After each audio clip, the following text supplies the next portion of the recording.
Weather is moving east and north. Clearer skies follow from the west, albeit with some showers for parts of Northern Ireland, Wales and Western England. Brightening up there for the east of the UK later in the day, but we've got relatively fresh air following after the rain, so temperatures will be starting to slip away. We'll see a cold snap, which will quickly develop into a warm front. Boxed Boiler Repairs, sponsors of weather on GB News. There's only 2 weeks. I'm Christopher Hope. And I'm Gloria Di Piero, bringing you PMQ's live here on GB News. Whenever Parliament is in session on a Wednesday at midday, we'll bring you live coverage of Prime Minister's questions. We'll be asking our viewers and listeners to submit the questions that they would like to put to the Prime Minister, and we'll put that to our panel of top politicians in our Westminster studio. That's PMQ's live here on GB News, Britain's news channel. Why go out on a Friday night when Friday night comes straight to your home? Talking about? Join me and my A-team of top pundits. Chemistry tonight is electric. As we tackle the big stories of the day with wit, insight and fearless energy. Man of the people. It's all vibe. Just a filing cabinet on wheels with a tie on. So, order in Friday Night Live with me, Mark Dolan, every Friday at 8, only on GB News, the People's Channel, Britain's news channel. Join me, Camilla Tominey, for a frank and honest discussion with those in power that cuts through the spin and gets to the heart of the issues shaping our nation. You haven't confirmed that you want to stand as leader, but you haven't ruled it out either. This report basically says that he's not fit to stand trial. Is he indecisive? Incompetent? I deliver the dose of reality Westminster needs. That's the Camilla Tominey Show at 9:30 every Sunday on GB News, the People's Channel, Britain's news channel. Hi there, I'm Michelle Dewberry and I'm going to take a second to tell you all about my show, Dubes & Co. We start off with the issues of the day. We then bring in both sides of the arguments. We get rid of the disrespect. And then you throw me into the mix. And trust me, I'll tell it exactly how it is. And then, of course, the magic ingredient, you at home. We mix it all together and what have we got, in my opinion, the best debate show in town. Monday to Friday, 6 till 7 on GB News, Britain's news channel.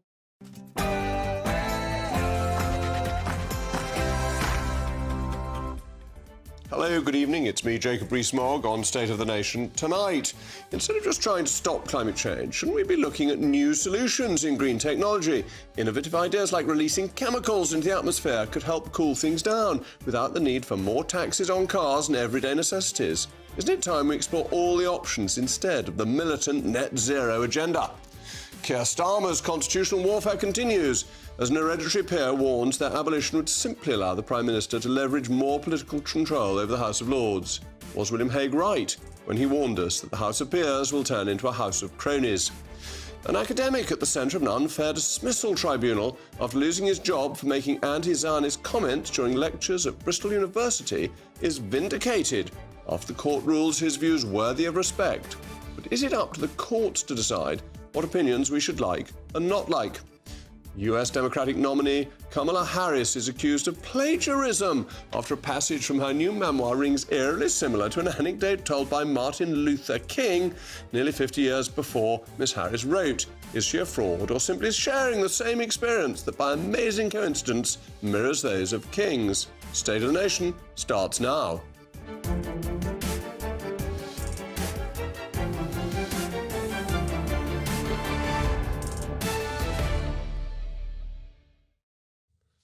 I'll also be joined by my most cantankerous panel, author and journalist Michael Crick and the former editor of The Sun, Kelvin Mackenzie. As ever, let me know your views. It's a crucial part of the programme, mailmog@gbnews.com. But now it's your favourite part of the day, the News Bulletin with Lewis Mackenzie.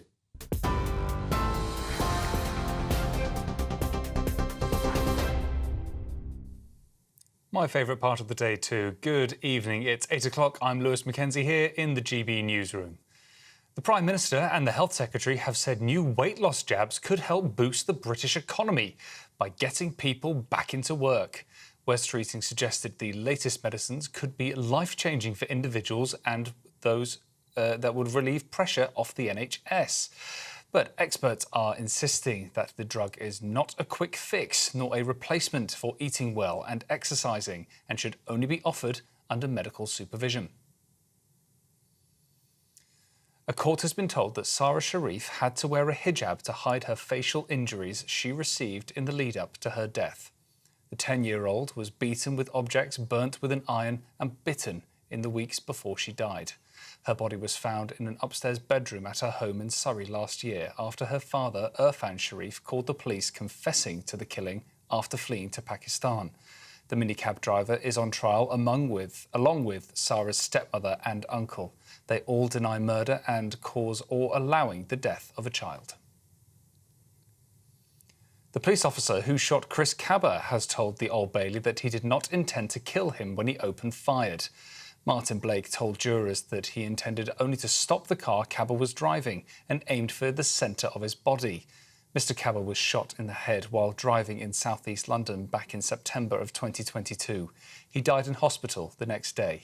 Mr Blake, a marksman for the Metropolitan Police, is accused of murder, which he denies. Sean Combs, also known as P. Diddy, has been hit with a new batch of lawsuits accusing him of sexual assault against 6 people, including a 16-year-old boy. The lawsuits filed yesterday accuses Combs of raping women, sexually assaulting men and molesting the boy. More than 100 alleged victims are now believed to be in the process of taking legal action against Combs in the wake of his sex trafficking arrest last month. It's been reported that the Prime Minister did in fact meet with Taylor Swift. The Sun are reporting that their meeting lasted for around 10 minutes backstage after her concert at Wembley. They reportedly discussed the attack in Southport at a Taylor Swift-inspired dance class which took place the previous month. This comes after the reported controversy surrounding the pop star being given an enhanced police escort by the Met. And finally, it's been reported that Thomas Tuchel has now agreed to become the new England manager.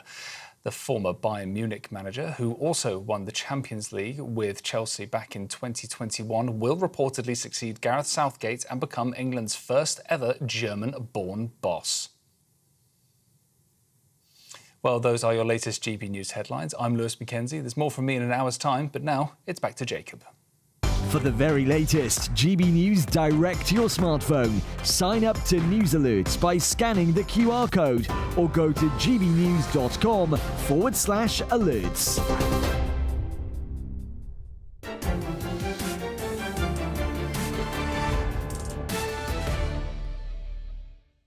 When it comes to climate change, most of the public discourse surrounds hair shirt measures to cut emissions and phase out fossil fuels.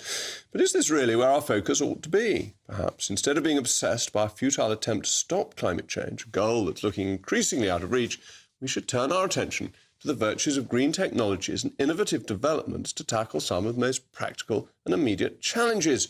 Recent research by scientists at the University of Exeter explores whether we can alter the atmosphere to cool the planet, a process called geoengineering. Methods such as stratospheric aerosol injection or marine cloud brightening are observed in nature, modelled on the cooling effect after volcanic eruptions.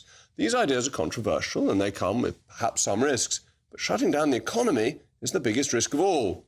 Critics argue that geoengineering is dangerous and distracts from real solutions, such as starving yourself and keeping cold, cutting carbon, despite the fact that we've spent decades focusing on cutting carbon, which has made us cold and poor, while other countries take no notice and continue to increase their emissions.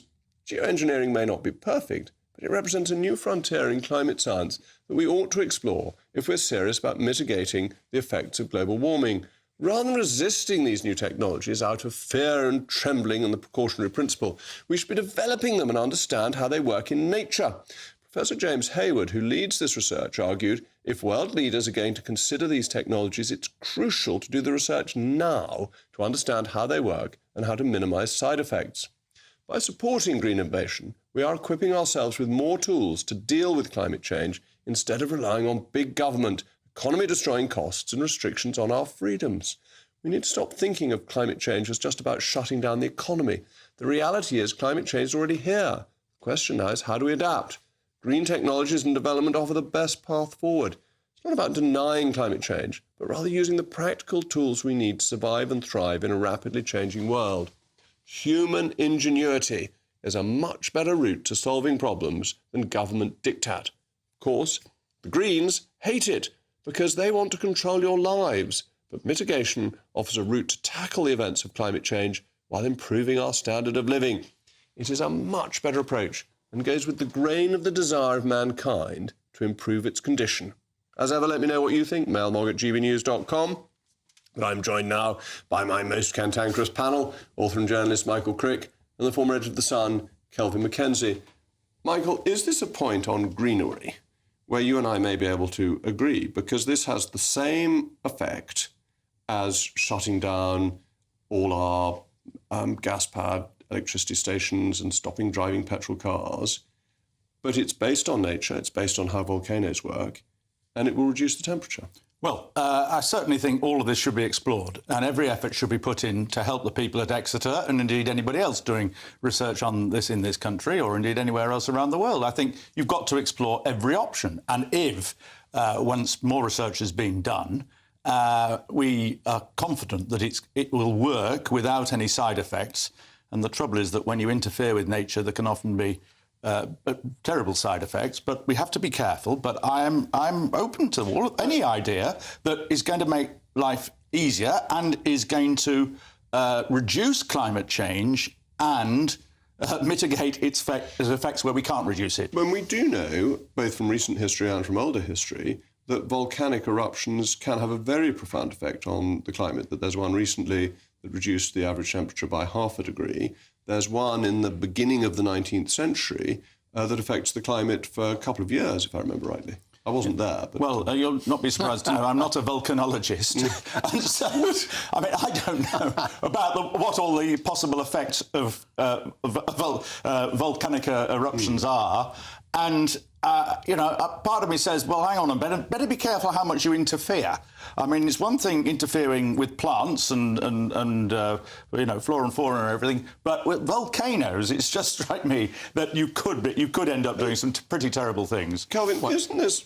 I think the answer to this is that innovation is always not only exciting, but actually, as Elon Musk proved with that astonishing rocket the other day, which turned out, by the way, that it cost $50 billion when the government did Saturn 6 years ago, and today he did it for $5 billion and actually got it to go back in the sheath. Extraordinary. So our answer really is that if there are Elon Musks out there, of which I very much doubt since he's turned out to be sort of our Da Vinci, if there are Elon Musks out there, we should embrace this, because I was actually talking to a couple of people who were on this low-carbon committee for the government. And one thing that emerged very clearly is that the idea that these heat pumps are going to be put in at a price that anybody is going to pay. And you know, one of them, who is a brain the size of a planet, actually pointed out that, in fact, the cheapest way to do it is if the government does it. Can you imagine that? How many homes we got in our country? 20 million homes, everybody paying anywhere between £15,000 and £30,000, depending on whether you have radiators or not. So this is a problem which is coming at us at 100 miles an hour, and it does take a big brain. And this is a good idea. I have no idea whether it's going to work or not. What I do know is that our country hasn't enough money to solve the heat pump issue. So if we're going to reduce gas, then I'd like to know who is going to pay for it. And that must be right, that the cost of net zero is simply one that this country can't bear. If it actually matters, we are going to have to find another way of doing it. This presents an option. And the whole history of mankind is that innovation allows things to happen, whereas stopping doing things actually just makes you poorer and ceases to grow the economy. Yeah, well, I agree with Kelvin that heat pumps are expensive, and the experience of some people is that they don't really work, and that may just be a glitch or a long-term problem. But we've got to try everything. And so, yeah, try this. Carry on trying heat pumps. There's going to have to be more state investment. If we do all this properly, that will provide an economic boost as well. No evidence of that so far. Well, it's just been cost, and our economy has lagged behind. Well, if there are heat pump builders, and if there are people building whatever it is you're going to put in the volcanoes... But if people build heat pumps... Yes. And they get government subsidy to do it, that's just taking money from one taxpayer to give to another. That's not economic growth. Well, it depends how you do it. And the other thing is, planting more trees. It seems to me that a lot more effort should be put into planting more trees.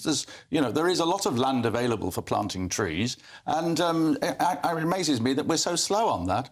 Well, we need food as well, then. We've got to grow some crops. We don't just want to plant trees. So we have a problem, and currently we don't have either the money or the brain power to solve which is only, if you believe this government, and honestly, quite right now, you'd be mad to believe anything that they say, we are only, 6 years away from huge change, which is going to happen to our lives. Who is going to fund that? It can't all be done by Lord Ali. So I despair of it. Are we going too fast, actually? And have we got the intellectual? We need to find an Elon Musk. We need to find a group of them. And isn't one of the problems that politicians have made promises that they knew their successors would have to deliver on, and therefore the promises have been unaffordable, and that's why we get delay every time we get closer to the deadlines? Well, the whole science of promises is something else worth exploring. I do think it's well worth setting targets, and even when we get to 2030, we haven't quite reached the target. At least the target is something useful to aim for. Whereas if you say, OK, well, we'll do something about it in future, that is really a recipe. I think his targets are as useful as my weather forecast for Somerset, but never mind. Coming up, the Reverend Starmer's push for House of Lords reform faces criticism, with an hereditary peer warning it could give the Prime Minister more political control. Was William Hague right to predict it would become a house of cronies?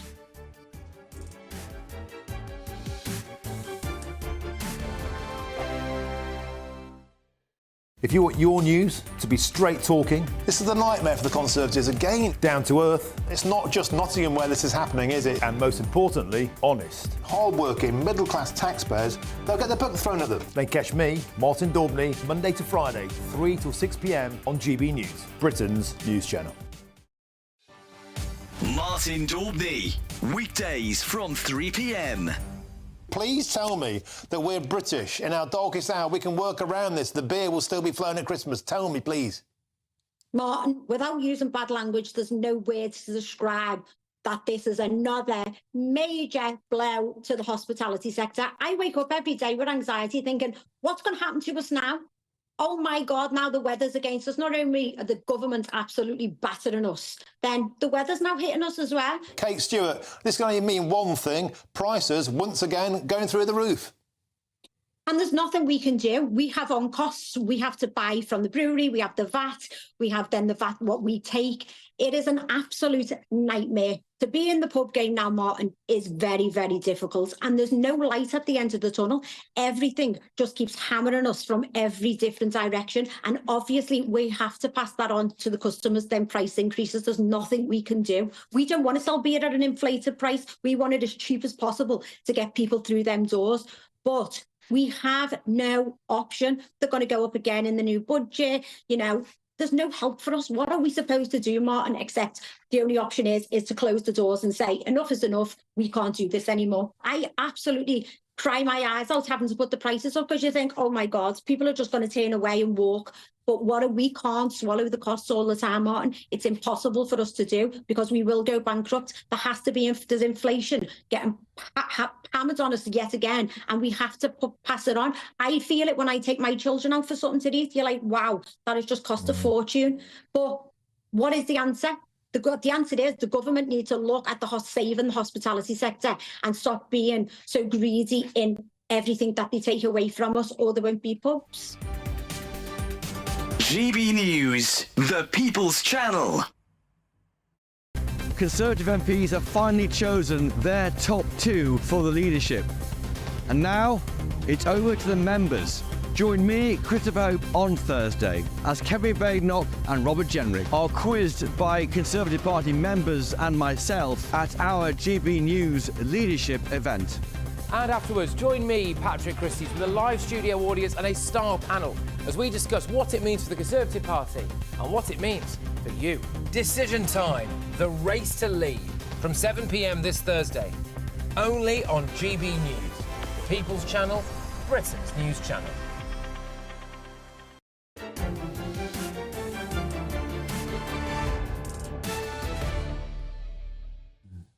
Welcome back to State of the Nation. I'm still Jacob Rees-Mogg, and it's time for your Mail Moggs. Peter says, Jacob, trying to interfere with climate could be a disaster. It's incredibly complicated. Changes in one region could cause catastrophic effects in another.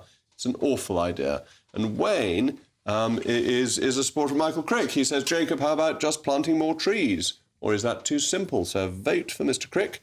And Bev says, thank you, Bev. Jacob, please get back into Parliament so that your common sense approach is heard again. So the Prime Minister's crusade against Britain's historic institution heats up as the debate over the future of the House of Lords gets further through the House of Commons. An hereditary peer warns that abolishing their seats could hand more power to Keir Starmer, turning the chamber into a political tool. Are hereditary peers an essential tool of accountability in democracy that should be preserved, or are they an outdated relic of feudalism? Well, I'm joined now by two very distinguished peers, the hereditary peer, Lord Bethell, and the parliamentary academic and life peer, Lord Norton. And Michael Crick stayed with me so that we don't have entirely peers in this discussion. But let me come first. You're not one yet, are you? No. maybe you've just given away. I'm just chairing the discussion, so I don't really count. That was a giveaway, wasn't it? No, it really isn't. But James, let me come to you first as an hereditary peer. Is it right that you are in a legislative house because of your distinguished ancestry? Jacob, it's a complete anachronism. The idea of having a hereditary principle in the 21st century in a grown-up democracy like Britain is completely out of date. I don't think there's a single hereditary who wouldn't say that. But why I take exception to these reforms is that we were promised a fulsome reform of the House of Lords, in particular addressing the question of appointments. And I bridle at this piecemeal intervention that hammers a few peers, many of whom work extremely hard and contribute a lot, and completely passes on the more important task of making sure that this isn't a crony chamber completely in the hands of the Prime Minister. And it takes a disproportionate number of Conservative peers. It does. That's clearly part of the balancing act. And to some extent, I acknowledge the arithmetic of the House of Lords, the idea that the Prime Minister may want to even things up. There have been 13 years of Tory peers coming in. That arithmetic I understand. What I don't understand is the vindictive way in which the Labour benches have pointed their fingers at one small group of the House of Lords in this way. Philip, isn't that a fair point, that the House of Lords is indefensible as it is, but actually pretty much always has been. It's always been a House of creditors, friends of the monarch, illegitimate children of the monarch, all sorts have been in the House of Lords forever. Well, certainly in terms of composition, in terms of the role it fulfills, it's highly defensible because it adds value to the political process by the tasks it fulfills. Because essentially what it's doing is fulfilling tasks the House of Commons either doesn't have the time or the political will to fulfil. So the House itself is perfectly defensible, and the fact it's an appointed second chamber is defensible. But just coming back to the principal point you were making about if you get the principal argument for the hereditaries, as James indicated, is that they are a route into the House of Lords independent of prime ministerial patronage. So if you get rid of that, you have to substitute it for something else that would have a separate route. I'm pleased to say it therefore makes a case, because I've actually introduced a bill which will be debated in this session, to reform the process by which peers are nominated. So it also addresses what you were touching on, high-quality threshold, but providing some means so the Prime Minister does not enjoy unparalleled... But we should fast-track that bill and lay aside the hereditary peers bill. I seem to recall that there was a bill in the reign of Queen Anne that was brought forward to limit the patronage of the Crown and limit the number of peers. No executive ever wishes to agree to limit its powers of appointment to the House of Lords. It makes no sense if you're the Prime Minister. Well, that bill was actually passed to remove placement from the Lords, but then it got overtaken and removed. So it was more to do with placement than anything. So it requires a confident Prime Minister to accept some limitations on their powers.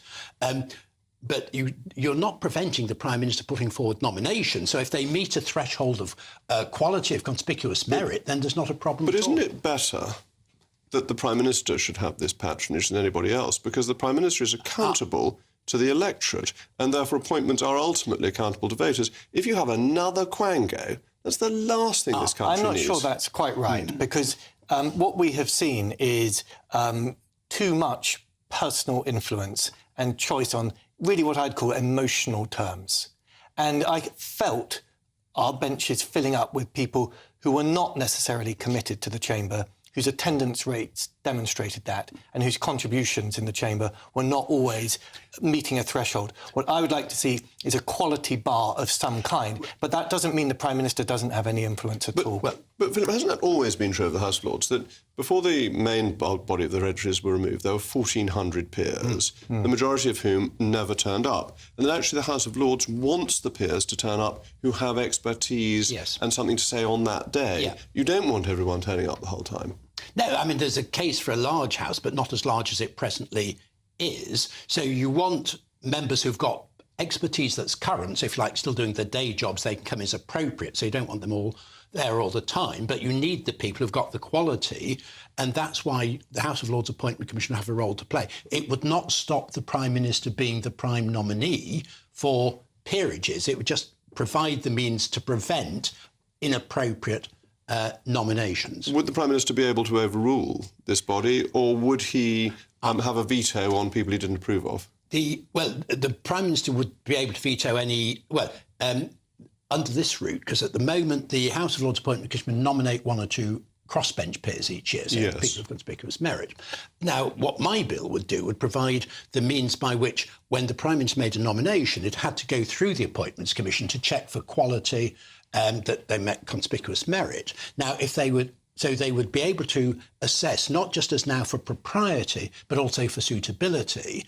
And if they advised the Prime Minister that they did not think that person met that threshold, the Prime Minister would not be able to put the nomination to the Crown, but would have to put it on hold and could put the nomination back again in 2 years' time. So it's not an absolute veto. Michael, isn't this just another quango to appoint to the biggest quango in the British constitutional system? It is. I mean, in terms of the argument about cronies, I mean, Starmer hasn't got going yet. Well, he's appointed a few, but I mean, we're expecting a big batch soon, aren't we? And there'll no doubt be several more big batches. But most members of the House of Lords were actually appointed by who? Cameron, Blair, Brown, and Boris Johnson. And so it's a series of prime ministers appointing in all sorts of different directions. What worries me is, far too many people are appointed to the Lords because they're big donors. Basically, they buy their places. Second, that the appointment process is so secretive.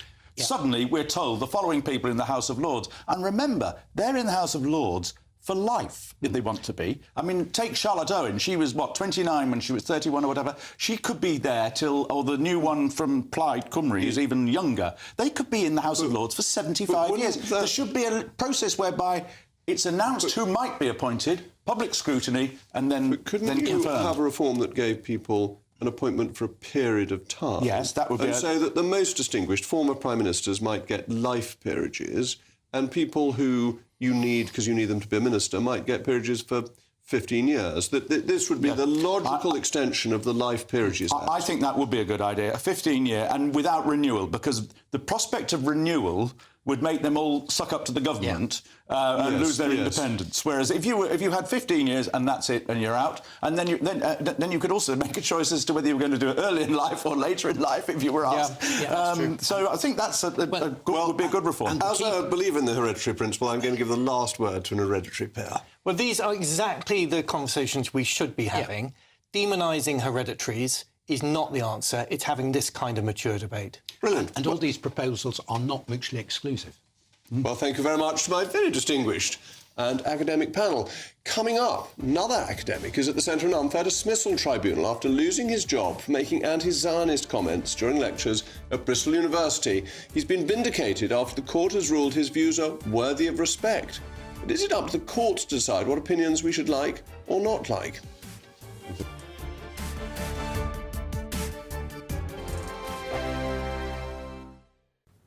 Hi there and welcome to the latest update from the Met Office for GB News. Rain for many of us during the rest of the night into tomorrow as well. That rain heavy at times, but it will be very mild because we've got air coming from the south at the moment with low pressure to the west, high pressure to the east, and that southerly airflow bringing extensive low cloud across the UK, so a gloomy night to come with outbreaks of increasingly heavy rain moving up from the southwest into parts of Wales, the Midlands, then northern England southern Scotland as well as Northern Ireland. Could be some issues for Northern Ireland overnight as well as parts of Wales and Western England, localised flooding, and by dawn transport disruption is possible because of the heavy nature of the rain. But it will be on and off rain, and it's not going to be heavy everywhere, certainly for the far north of Scotland. That's where we're going to see the finest weather as we start off Wednesday. Caithness, Orkney, some bright spells, mostly dry, but for the rest of Scotland it's overcast and we've got outbreaks of rain moving north. Some heavy rain around for Cumbria, into the Isle of Man, North Wales as well as parts of Northern Ireland. Turning more showery across the rest of Wales and the southwest of England, and for much of the Midlands and the south of England, although cloudy, it is mostly dry. There will be some sunshine though making an appearance for parts of East Anglia, into the southeast, perhaps London. And as a result of that, well, temperatures will do remarkably well for the time of year, up to 20 to 22 Celsius. 15 to 18 further west, but not feeling very pleasant with a brisk breeze and those outbreaks of rain, heavy at times. By Thursday morning, the wettest weather is moving east and north. Clearer skies follow from the west, albeit with some showers for parts of Northern Ireland, Wales and Western England. Brightening up there for the east of the UK later in the day, but we've got relatively fresh air following after the rain, so temperatures will be starting to slip away. I'm Christopher Hope. From pop star to politicians, I'll interview anybody in a pub who's got a political opinion. Join me every Friday on Spotify, Apple Podcasts, YouTube or gbnews.com, or wherever you get your podcasts. This is GB News, the People's Channel. Nightmare commute? Kick it up a gear with GB News Radio. You can listen online and on DAB+, and on the GB News app. We're also on TuneIn and the Radio Player apps. From the school run to rush hour, get revved up with GB News Radio. We are the People's Channel, Britain's news channel. Weekdays on GB News. Wake up to breakfast every day from 6 a.m, followed by Britain's newsroom at 9:30. At noon, it's Good Afternoon Britain, followed by Martin Daubney from 3 p.m, only on GB News, the People's Channel, Britain's news channel.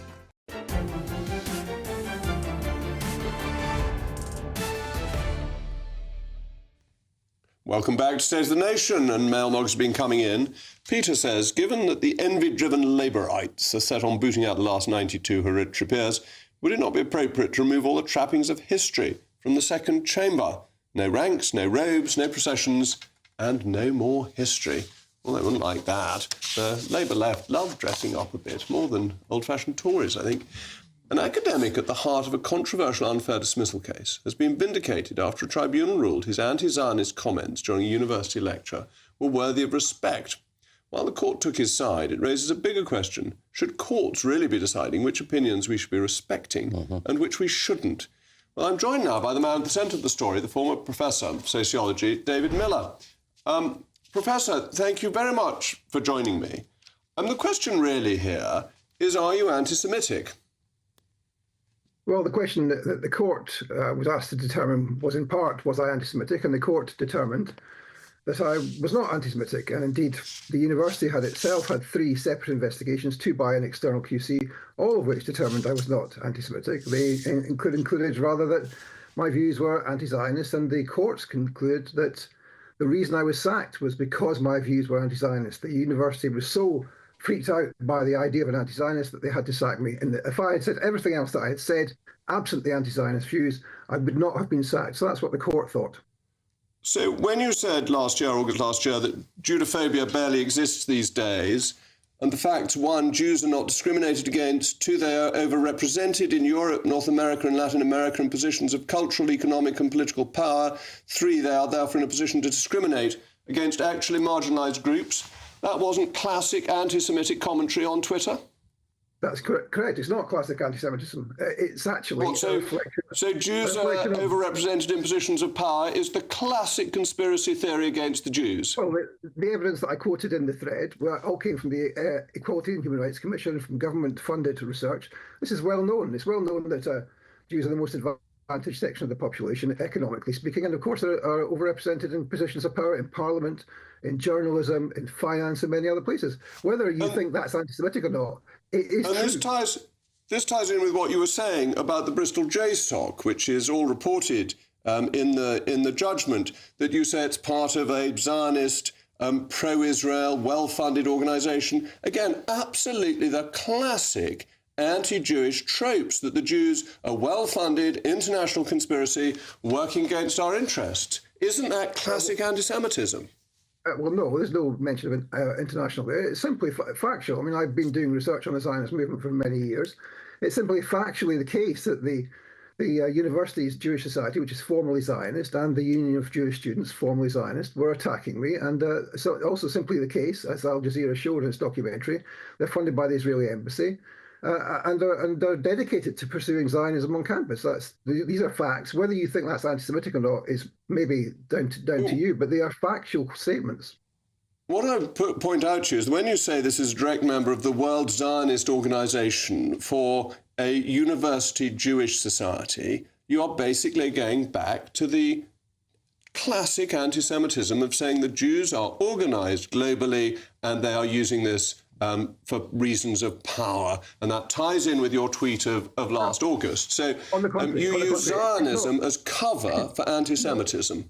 No, we don't. It's not called the World Jewish Organization. It's called the World Zionist Organization. They're not members of it as Jews. They're members but they are called the British Bristol Jewish Society, aren't they? They're not called the Bristol Zionist Society. They're not a member of any World Jewish Organization. They're a member of a World Zionist Organization, which of course does what it says in the tin. It promotes Zionism.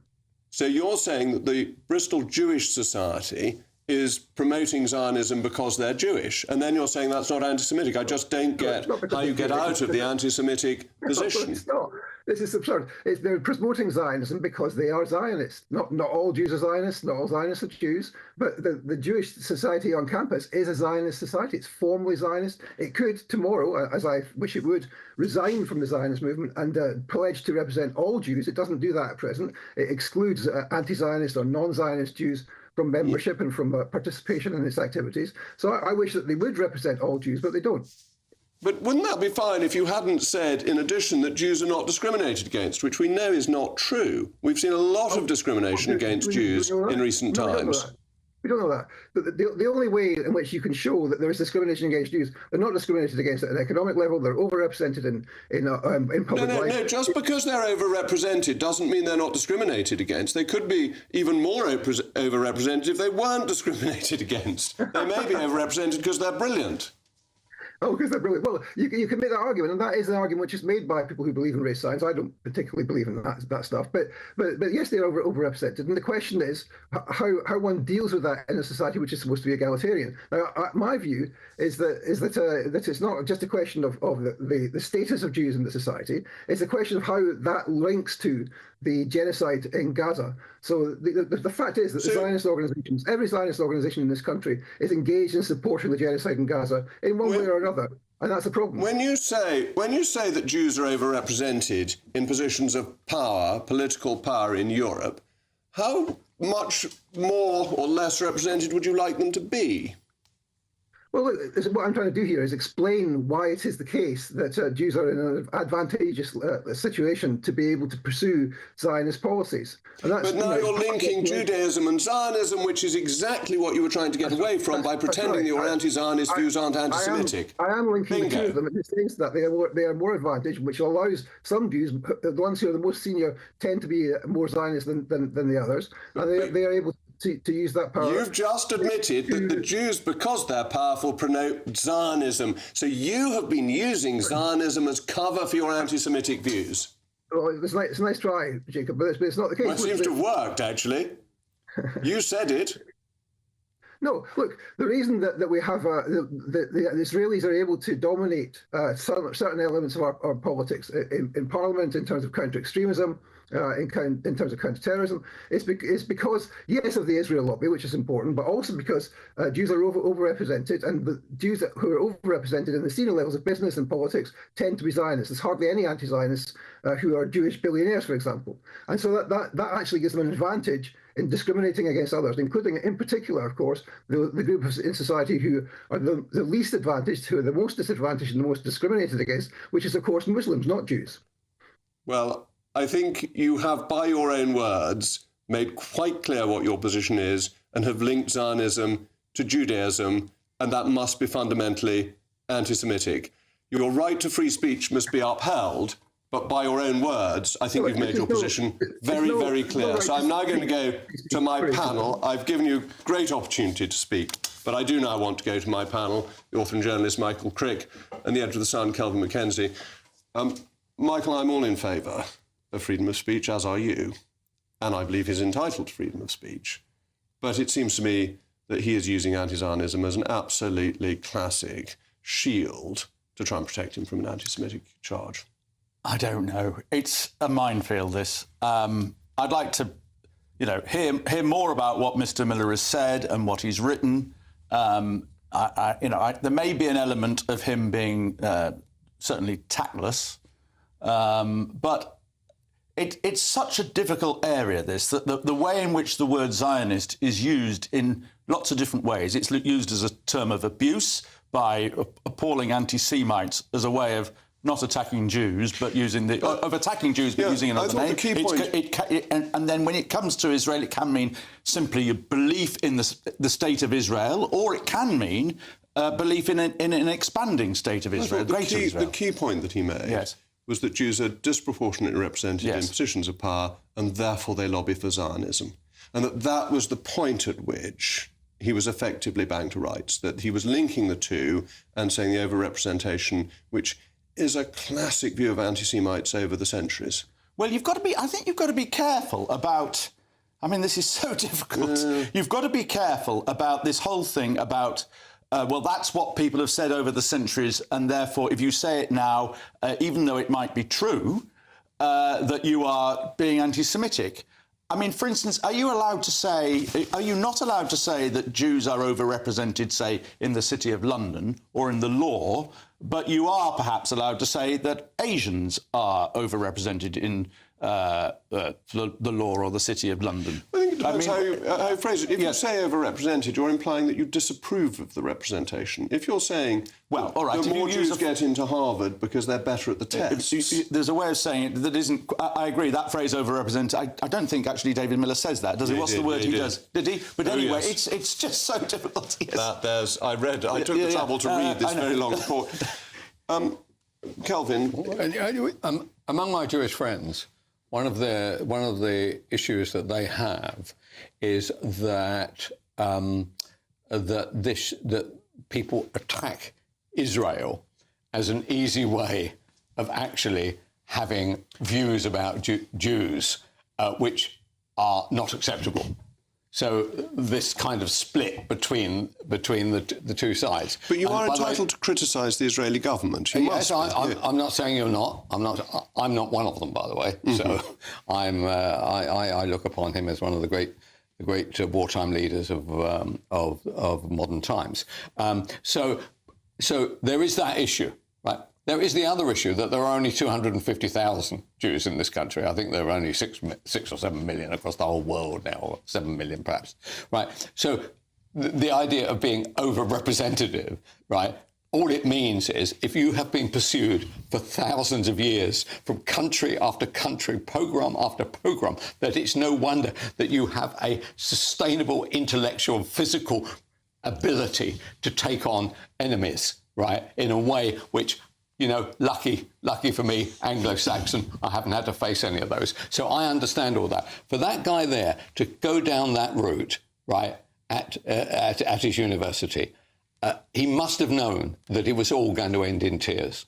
I cannot, for the life of me, understand what was what. And nor could I understand why anybody felt that this was something which should be interfered with by the courts, right? It's up to the university whether they wanted to have that kind of view. Surely he's got the right, as an employee, if he's lost his job, he's got the right to appeal and go to an industrial... But the idea that a court sits there and has to make some kind of judgment... Well, they have to do that in all sorts of employment cases. I find that ridiculous. Reading the report, a lot of it was procedural. The only thing I would particularly criticise the court for saying his views have to be respected. Nobody's view ever has to be respected you may think it's right to tolerate it. The two are completely different. Good point. Coming up, US Democratic nominee Kamala Harris is accused of plagiarism after a passage in her memoirs closely resembles a story told by Martin Luther King 50 years before she wrote it. Is Harris a fraud or reflecting that she likes to model herself on Joe Biden, who cribbed from, of all people, Neil Kinnock?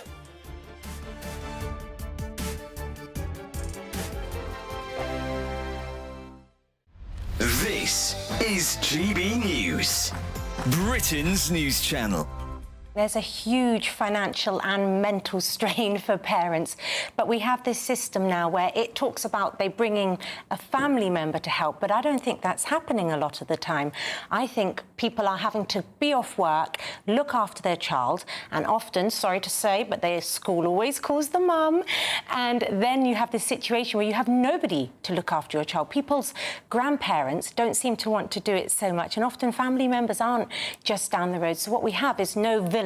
And I think it's really important when you have a child that you need that village. Are children getting more sicker than they used to be? Or is it just that we take the odd sniffle a bit more seriously now since 2020? Yes, I do think the odd sniffle can be. I know in my school they say 3 days away, you know, the slightest little thing, and it's like... If you have a cold? Yeah, no, please, go in, yeah. And 3 days off if you have a cold for a child, and we wonder why all these parents aren't at work. I think some of these figures about people who could be working and aren't working, they're not necessarily on benefits, but some of them will be people who, during the pandemic, particularly parents, decided to get a different work-life balance. They quite liked being at home, and they realised the children are benefiting from it. Do you think those people are in these statistics, Annette? Of people staying at home with not working? Who decided to not go back to work of working age? Yes, I think a lot of people don't want to go into an office anymore either. They've had that little bit of freedom and they're like, I'm not going in. And I know employers are trying to get them to go in, but they just want to be at home. They want to be near their children if their children are sick, whether that's the mum or the dad. And also a lot of people don't live near their office or wherever. They don't want to commute. Train fares have gone up, so they say, well, why should I pay? So you have this whole knock-on effect throughout the economy. GB News, the People's Channel. It's Patrick Christie's Tonight, and here we do things differently. It's explaining the absolute madness of this, doesn't it? It's explosive. I mean, this is very good. It's lively. 850. Your government sat there, Sean, and it did nothing. It's controversial. And the Middle East has been in turmoil since before I was born. It's everything you need to kickstart your evening. Everyone's had their Weetabix tonight. I love to see it. That's Patrick Christie's Tonight, weeknights from 9 p.m. Only on GB News, the People's Channel, Britain's news channel. Why go out on a Friday night when Friday night comes straight to your home? Talking about? Join me and my A-team of top pundits. Chemistry tonight is electric. As we tackle the big stories of the day with wit, insight and fearless energy. Man of the people. It's all vibe. Just a filing cabinet on wheels with a tie on. So, order in Friday Night Live with me, Mark Dolan, every Friday at 8, only on GB News, the People's Channel, Britain's news channel.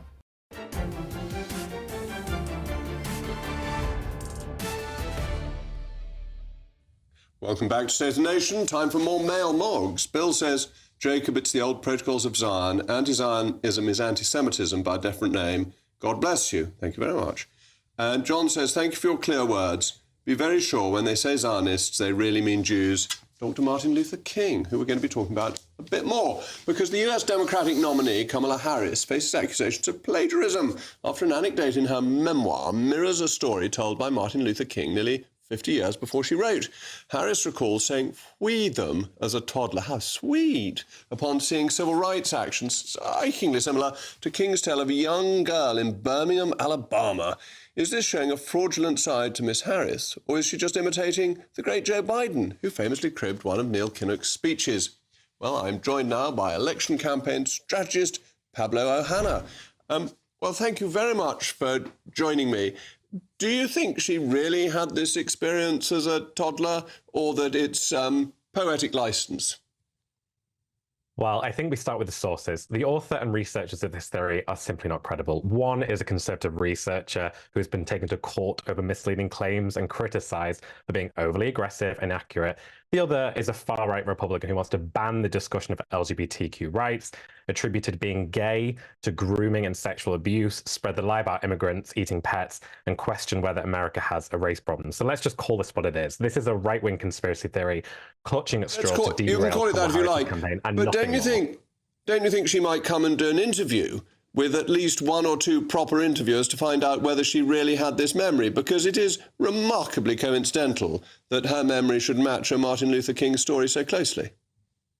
Well, I'm sure you're not, but we need to be careful not to suggest that racism in America is so insignificant that two prominent black leaders couldn't possibly have had independently similar experiences in a country that is so incredibly divided still to this day, first and foremost, by race. It's wonderfully coincidental, though, isn't it?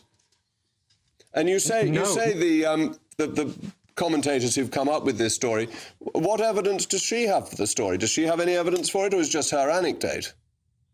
Well, this is her story. She tells her story. We all tell the stories of our lives. And the idea that a renowned civil rights legend like Martin Luther King and a contemporary rising star politician like Kamala Harris could recount similar experiences of black children or communities facing oppression and fighting freedom is completely unsurprising to me. That's what divides America. It seems quite surprising. It's a bit like Tony Blair remembering that he could see people score goals at football matches that took place before he was born. It's just this romanticising of childhood that she's done, isn't it? I mean, it's not a criminal offence. People do it.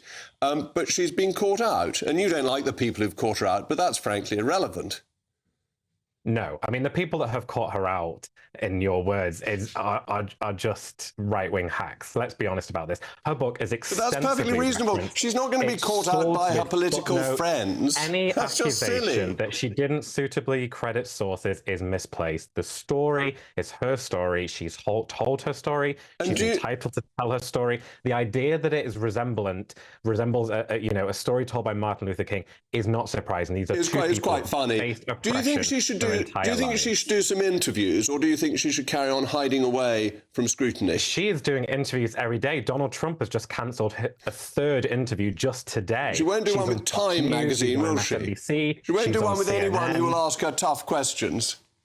She's doing Fox News. What more do you want her to do? Fox News is as far away. Fox News will be great. We'll wait and see till that happens. We'll wait and see till that happens. Thank you very much for joining us this evening. Let me now go to my panel. Yeah, she is doing Fox News, and Donald Trump's very upset about it, as you can imagine. Well, I'm delighted if she really does it, and if they broadcast the thing whole rather than cutting out her word salads. Well, it is wonderfully coincidental, isn't it? Well, memories are funny things, aren't they? And I don't think that if... who knows how it came about? It may be something her parents said, or... remember Ronald Reagan? He used to... claimed to have done all sorts of things, and it turned out that they were things that had happened in films that he'd acted. At least he'd done them. I think the Joe Biden one and Neil Kinnock is a bit more serious, and also some of these things. And there was another one, of course, Rachel Reeves. She wrote a. Hang on, have I got the right? She cribbed. You have, yes. She cribbed great sections of her book. Some of these things may well be researchers that have sort of. Spotted something online, put it in there, and the person who's meant to have written the book didn't read it properly. One of the most embarrassing things to ever happen to me was in a newsletter I put out, where the whole article had been cribbed by, as this thing was put to bed, from Trevor Kavanagh, of all people. It was the first time I ever spoke to Trevor, was to apologise to him for cribbing. Well, we used to steal so many stories in the Sun. We used to call the front page Page 1. So it happens. She is held to a greater standing than Trump. If that had been Trump, everybody said, "Oh yeah, is that the least he's going to do?" Right?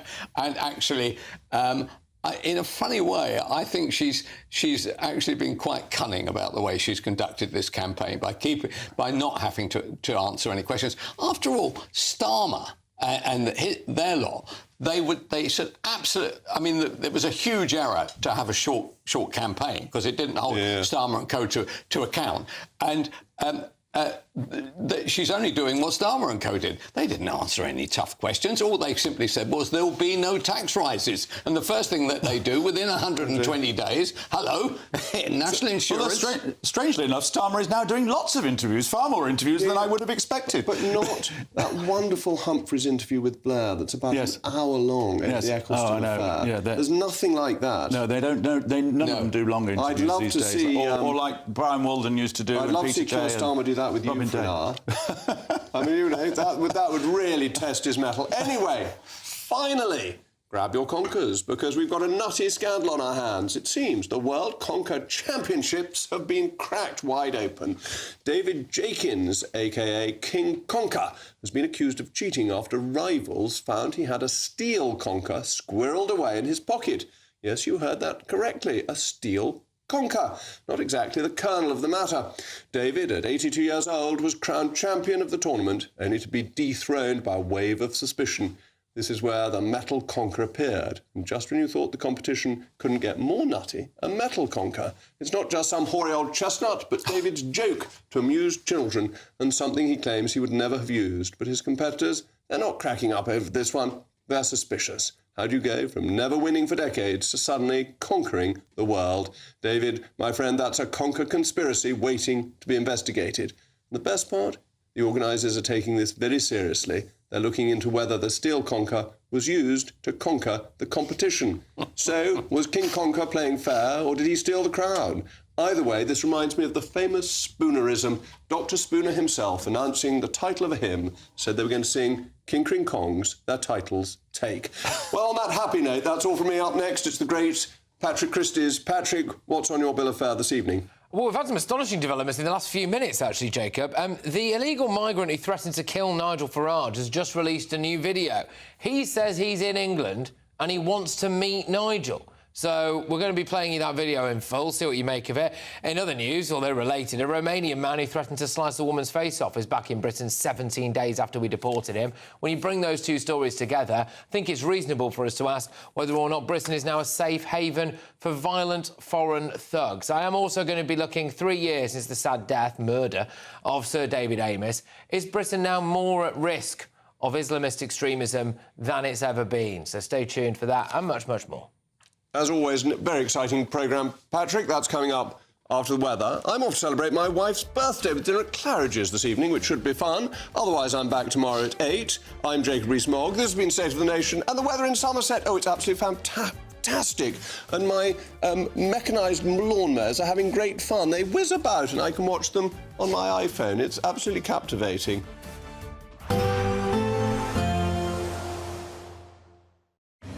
Even though we'll see a cloudy start, it'll be a bright outlook for the rest of the day.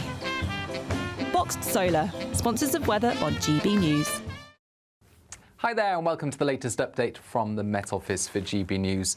Rain for many of us during the rest of the night into tomorrow as well. That rain heavy at times, but it will be very mild because we've got air coming from the south at the moment with low pressure to the west, high pressure to the east, and that southerly airflow bringing extensive low cloud across the UK, so a gloomy night to come with outbreaks of increasingly heavy rain moving up from the southwest into parts of Wales, the Midlands, then northern England, southern Scotland as well as Northern Ireland. Could be some issues for Northern Ireland overnight as well as parts of Wales and Western England, localised flooding, and by dawn transport disruption is possible because of the heavy nature of the rain. But it will be on and off rain and it's not going to be heavy everywhere, certainly for the far north of Scotland. That's where we're going to see the finest weather as we start off Wednesday. Caithness, Orkney, some bright spells, mostly dry, but for the rest of Scotland it's overcast and we've got outbreaks of rain moving north. Some heavy rain around for Cumbria into the Isle of Man, North Wales as well as parts of Northern Ireland. Turning more showery across the rest of Wales and the southwest of England, and for much of the Midlands and the south of England, although cloudy, it is mostly dry. There will be some sunshine though making an appearance for parts of East Anglia into the southeast, perhaps London. And as a result of that, well, temperatures will do remarkably well for the time of year, up to 20 to 22 Celsius. 15 to 18 further west, but not feeling very pleasant with a brisk breeze and those outbreaks of rain heavy at times. By Thursday morning, the wettest weather is moving east and north. Clearer skies follow from the west, albeit with some showers for parts of Northern Ireland, Wales and Western England. Brightening up there for the east of the UK later in the day, but we've got relatively fresh air following after the rain, so temperatures will be starting to slip away. There will be a light breeze in the morning, leading to a warm front. Boxed heat pumps, sponsors of weather on GB News. We love. Good Afternoon Britain isn't just about us. The wonderful thing about this programme is it's about everyone watching. It's an interactive programme. Well, there absolutely is something to see here, and we're going to be talking about it more. Whether it's breaking royal news, Will, please bring us up to date, or indeed a particularly punchy speech in the House of Commons. Very, very curious. We bring it to you live, and then we bring you live reaction as well. That's Good Afternoon Britain, weekdays from midday. Only on GB News, the People's Channel, Britain's news channel. Join me, Camilla Tominey, for a frank and honest discussion with those in power that cuts through the spin and gets to the heart of the issues shaping our nation. You haven't confirmed that you want to stand as leader, but you haven't ruled it out either. This report basically says that he's not fit to stand trial. Is he indecisive?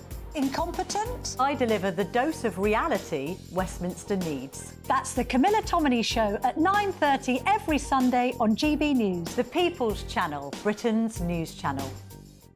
Hi there, I'm Michelle Dewberry, and I'm going to take a second to tell you all about my show, Dubes & Co. We start off with the issues of the day. We then bring in both sides of the arguments. We get rid of the disrespect, and then you throw me into the mix. And trust me, I'll tell it exactly how it is. And then, of course, the magic ingredient, you at home. We mix it all together, and what have we got? In my opinion, the best debate show in town. Monday to Friday, 6 till 7 on GB News, Britain's news channel.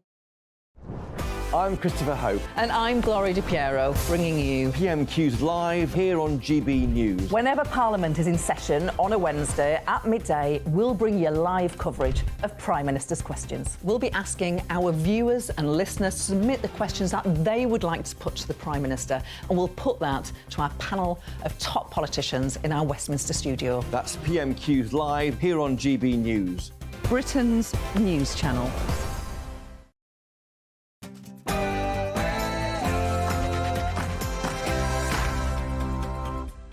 It's 9 p.m. I'm Patrick Christie's Tonight. Englishman, Nigel Pasa, don't talk